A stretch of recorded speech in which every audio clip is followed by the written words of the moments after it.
Hi, we are here. We're live. We did this correct, Walter. Can you Awesome. believe it?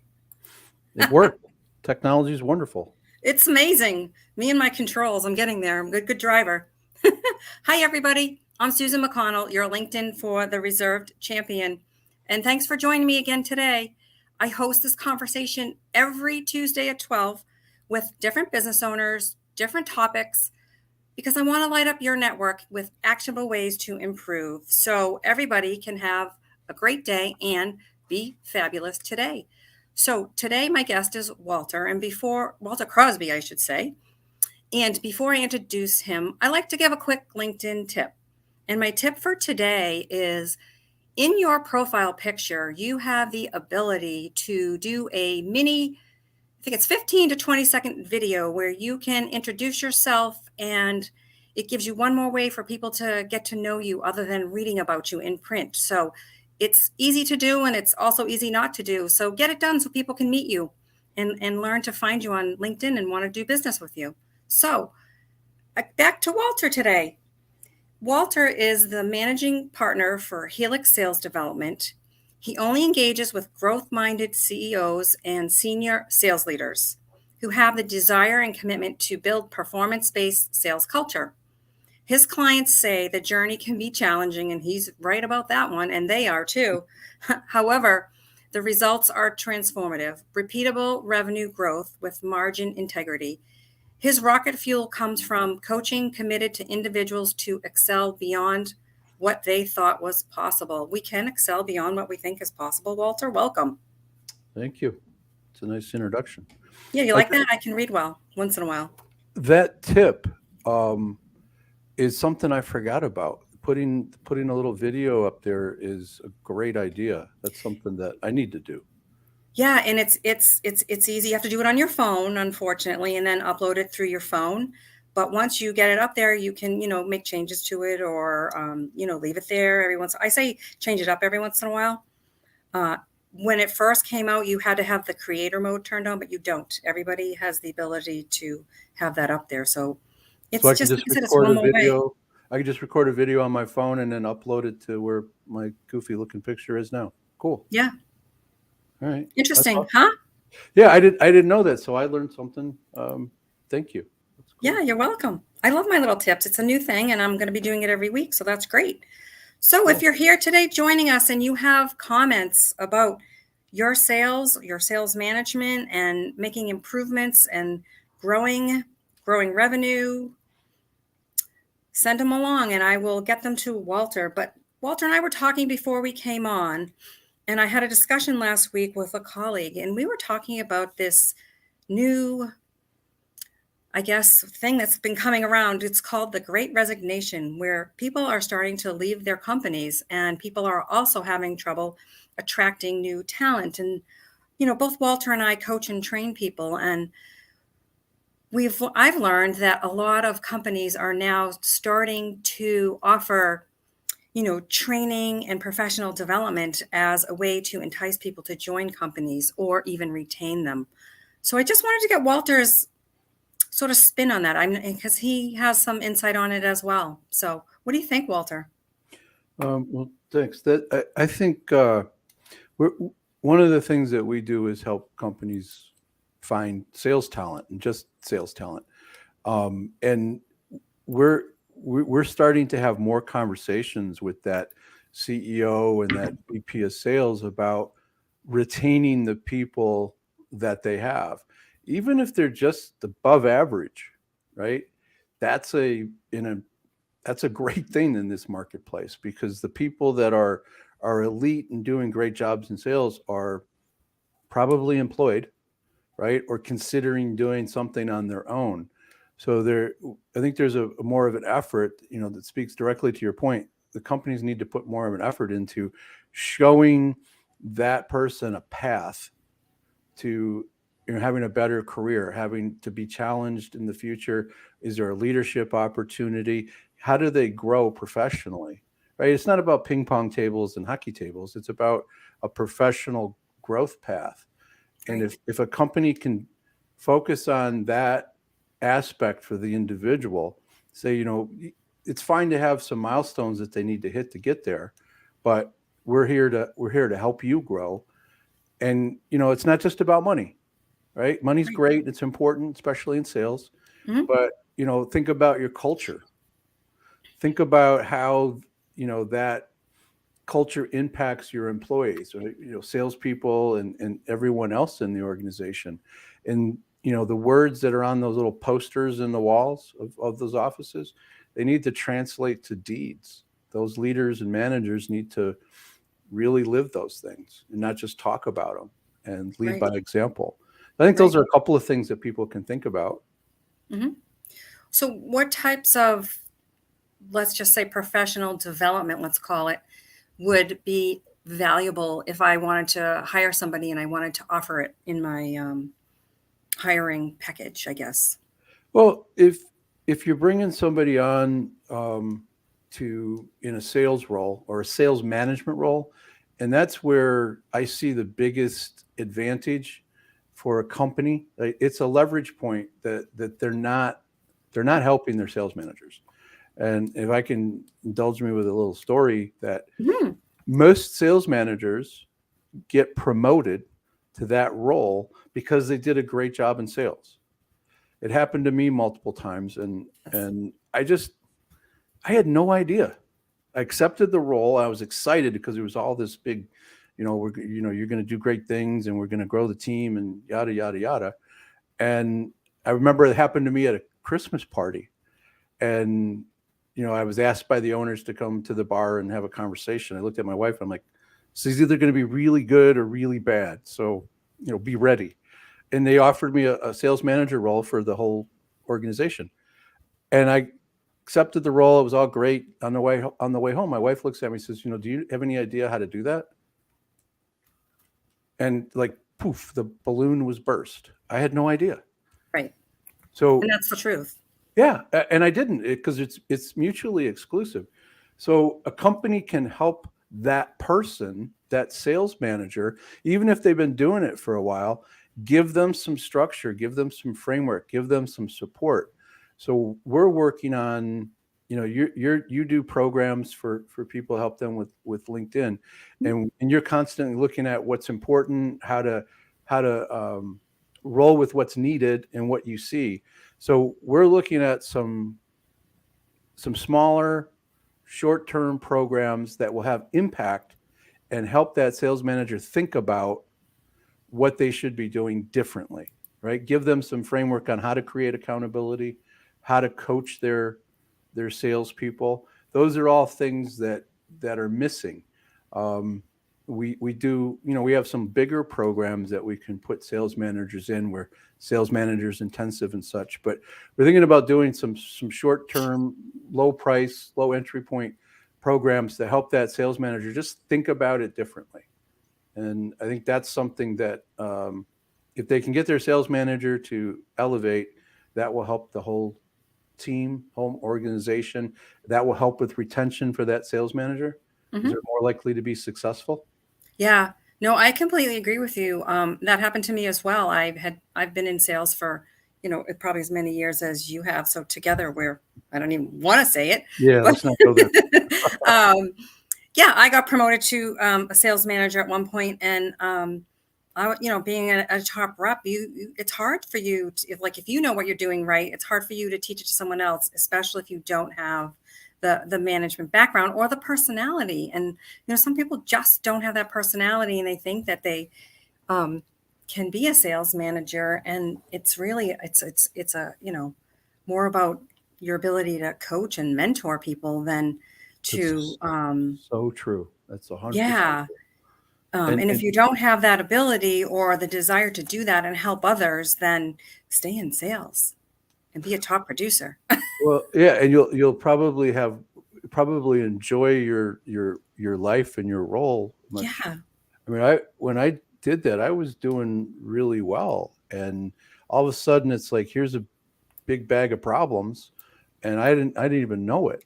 The second time I did it, all of my friends who were my competitors, right? That we all kind of worked in the same space. They were Hmm.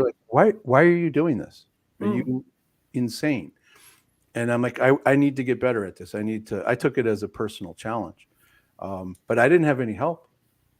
I had to figure it out.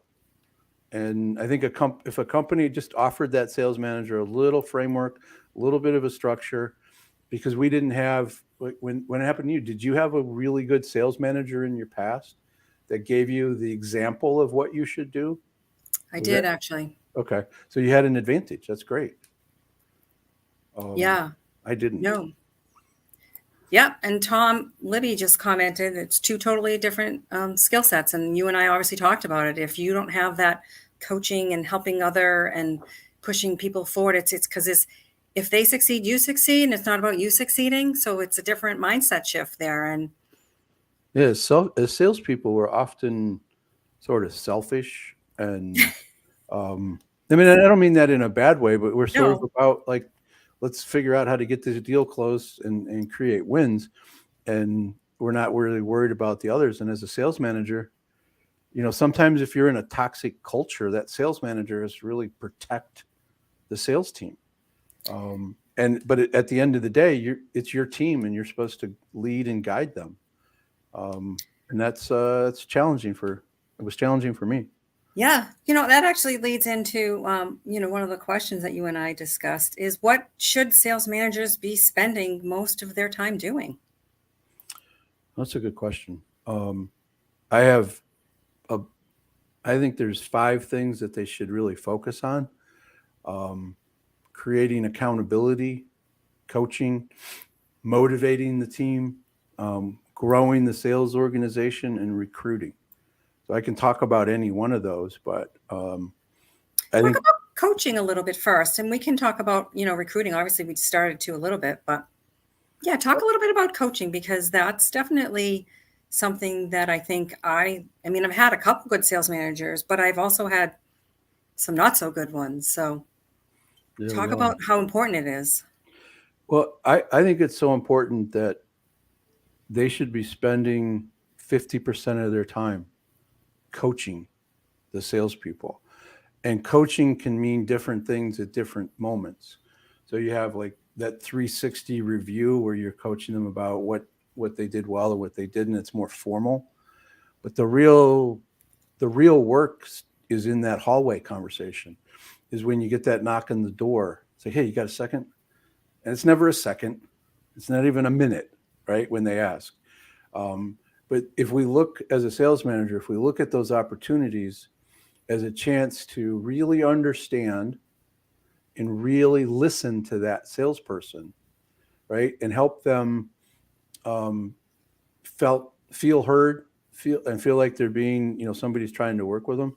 I think you have an opportunity to coach at that moment. And Mhm. there's like one tip I can give that I think is I've given this to people that manage CPAs and finance people. So Mhm. if somebody knocks on your door and does that, hey, you got a minute thing, have them sit down and really enter that conversation, really be empathetic and listen. But when they ask you that last question, like, how do I do X? If you can ask them 5 questions, if you can be patient enough to ask them 5 questions before you give them that answer, they're more likely to own it. They're more likely to really understand it. So it might sound like, so what have you tried to solve this problem? Did that work? What do you think you could do differently? Is this like anything else you've ever encountered? Or was this like the one problem you had last week? Right? In other words, we're helping them find the solution themselves. And if we can help there and get them down that path, even if they don't get the whole way there, what Yeah, that's great. they feel like they're engaged. And if they can walk out of there thinking, I know what I'm doing, I know what to do, thank you, then they're empowered to go fix it. They And still might it gives you a screw it better up. framework too about their actual problem. I think if Mhm. you listen to that question and you try to answer it right away, I don't think you understand the whole problem either. So that's a great tip. Yeah, it avoids just like giving somebody the answer and then making them go away. They don't feel heard. There's no empathy to that. Plus, they're going to keep coming back to you for the same silly questions. We can teach them something. And I think that's a big part of our role. Right. right? Have we encountered it before? Because if we have, maybe we shouldn't be having this discussion anyway. But not that you would say that to them, but that's very, very true. It's how you handle them and how you get them to move beyond. So what do you think the reason companies struggle to build their high performance culture? Why do you think people struggle? They simply don't know how to do it. They accept mediocrity. They're afraid if they get rid of salespeople that aren't performing, that they are going to be left there in a hole and not have the ability to produce revenue. Mhm. And I don't think it's as simple as getting rid of poor performers. I think it's recognizing that there's a problem, recognizing that where their issues are, and how can we help them. Everybody's different. Some people have different strengths and weaknesses. From if you have 5 salespeople, they each have different strengths and weaknesses. So if we can help them work on those weaknesses, most companies don't understand that. There's often a leader, a president, a CEO of a company where he or she really founded it, they live it, they breathe it, they know it, but they don't know how to take that passion and put it into a framework for the sales team, the sales organization. Mhm. So because they don't know how to do it, if they had the information and it was presented to them in a way, they could make good decisions, Mhm. but they simply don't know how to pull that out. And then they just fall into this trap of, accepting the fact that we missed our targets by 10%. And it's an overused analogy, but there is no other department in the organization where you would accept a missing 10%, Right. right? Yeah, that's so Shipping true. department, yeah. So it's almost like you're ignoring the problem because you don't have the ability to fix, because you don't have maybe the strategy around the way you. Sometimes it's strategy and sometimes it's data. Sometimes it's knowing, you know, a doctor. You go see your doctor because you're having a knee problem. Mhm. The doctor doesn't automatically jump in and Mhm. start doing surgery on your knee. They run some tests, ask some questions, they do some analysis, and that's what we do. And doctor might find out that it's not your knee that's the problem, it's the hip. And it's the hip on the other side of not the same knee, right? Because of the way you're walking, it's causing knee trouble. So they fix the hip, solve the problem. Companies will focus on the symptoms rather than the source problem. And that's why they can get sideways pretty quickly. Oh, so it's thoroughly understanding where the numbers come from. So what typically do you think that they do wrong when it comes to their looking at their numbers? Like you said, they missed by 10%. Is there obviously some more analytics that need to go into that? Well, it's understanding what's causing that problem, right? So if Uh-huh. you've got sales teams that you have high performers and low performers, Hmm. normal, right? The Hmm. Pareto rule of 80-20. Yep. Um, but start to figure out why those people that are successful, what are they doing? They're doing something every day, every week, every month that's different than the people that aren't performing. So you can start to look at that and just ask questions about what's working and what's not working and model. That would be better than throwing up your arms. You could reach out to somebody that is going to help you with a real analysis and understanding of your sales force and look at it from salespeople, sales managers, systems and processes, sales hiring and leadership, and kind of determine where the challenges are and start to prioritize and create a plan to go fix them. And I think that's the missing piece is the data, having that information. Yeah, that's great stuff. Yeah, like you said, it's about understanding um, how and who is succeeding and why, and whether it can be duplicated. It might be something special with that person, but Right. typically not. It's Oh. usually they have a process that they follow. It's up here, right? They do it. It seems like they just do it naturally, but they're following a process on a consistent basis, asking good questions, engaging with the right people. It's all there. It just needs to be fleshed out. Yeah. So I want to get your, I have another comment and I want to get your opinion on this. And this is something I experienced. So Okay. this is kind of cool. So Tom and I worked together in an environment where the sales manager was a buffer and tried to protect the refs from the office, where meaning the higher up people were a little bit more maybe demanding or a little bit more, I don't know how to explain this. They were more Aggressive. aggressive and maybe not mean, but like saying, they got to do this or this. You know what I mean? As opposed to, like you said, trying to fix that problem where you have the underperforming reps and Hmm. working with them. And I think they were more about, you give them 30 days and see ya, which I don't think you can do in this day and age because you're lucky you're going to find someone in 30 days, right? Yeah, that's a challenge. So I worked and lived in a situation where it was I considered it toxic, right? It was just Oh, a yeah, it was. terrible environment. So I would protect the sales team, the sales reps from management, right? Hmm. Leadership. It's really not management. And I would literally say to the owner, you talk to me, you don't talk to them, Hmm. right? And it would always come down to me having to be the sales manager, having to be strong enough to be professional, to look that guy in the eye and say, you can't talk to them because you don't do it well. And you kind of cloud everything up that I'm doing. So come to me with a problem. We'll sort it out. And then we can go talk to them about if it is a problem, because most of the time he had half the facts. Exactly. Oh, So definitely. there's a willingness. There has to be a willingness by that sales manager to stand his ground or her ground and fight for the team. That builds trust with your team, right? If you're being honest and authentic about it. Hmm. Um, but it all has to be done in a professional way. Hmm. Um, but it Yes. requires confidence, and that's really hard because that sales manager often doesn't have an understanding of what they're supposed to be doing. And if a leader comes in every couple of minutes or a couple of hours saying you should do this or you should do that, they're in a no-win situation. So it's a Yeah. challenge. That can be quite the position to be put in when you have your leadership that's not as understanding of the sales process and kind of demanding things that are somewhat unrealistic. And as Not Tom being says, fair. he Not being calls that fair. he's very toxic.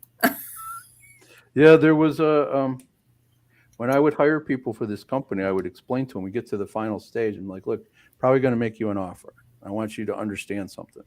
This place is awful. It's a great way you can make money. It's a great product. It works better than anything else. But the place is really hard to work in because of this toxicity.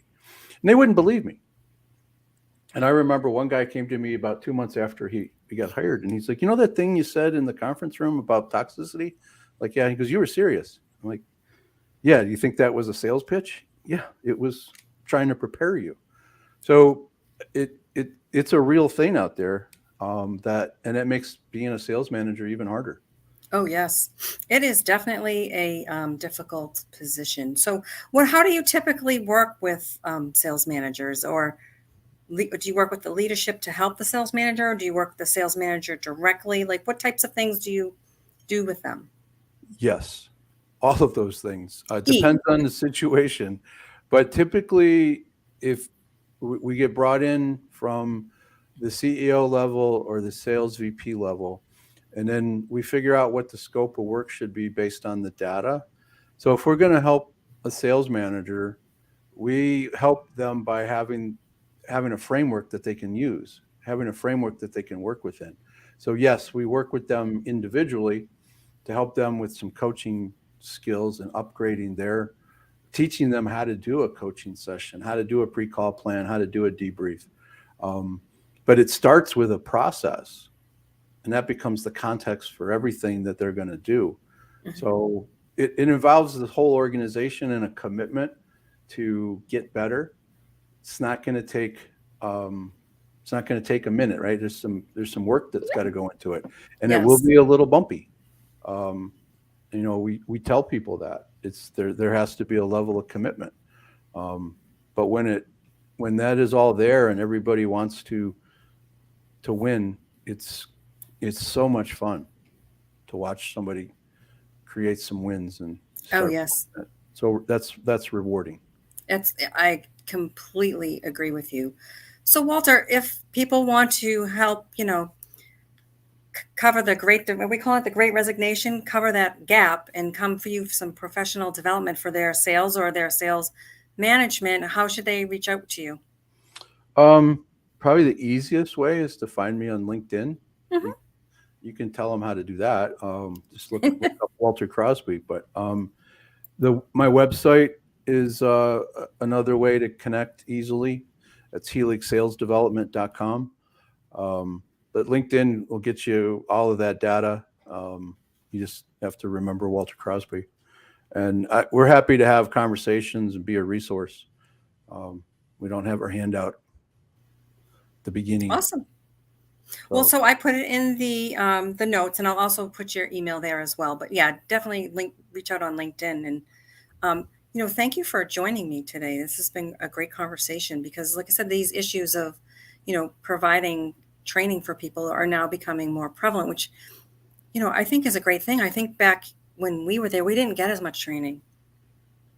Unless you worked for like one of the big companies, and then you got the very high end training, which again, we could go for days on how good some of that is and how bad some of that is, but we won't go there today. Right. Well, I appreciate it. This was fun. It was like you said, a great conversation. Two salespeople get together. It's hard not to have a good conversation. I know, right? It's so funny. Hang on, Walter. I'm going to end the broadcast with everybody, but join me next Tuesday at 12. I will have Joe Zanka on. He has a website development company, but it has a cause business behind it, and it helps college students. So it's a very cool model. So join next Tuesday, everybody, and you guys all have a fabulous day. And remember, be fabulous today. Bye, everybody.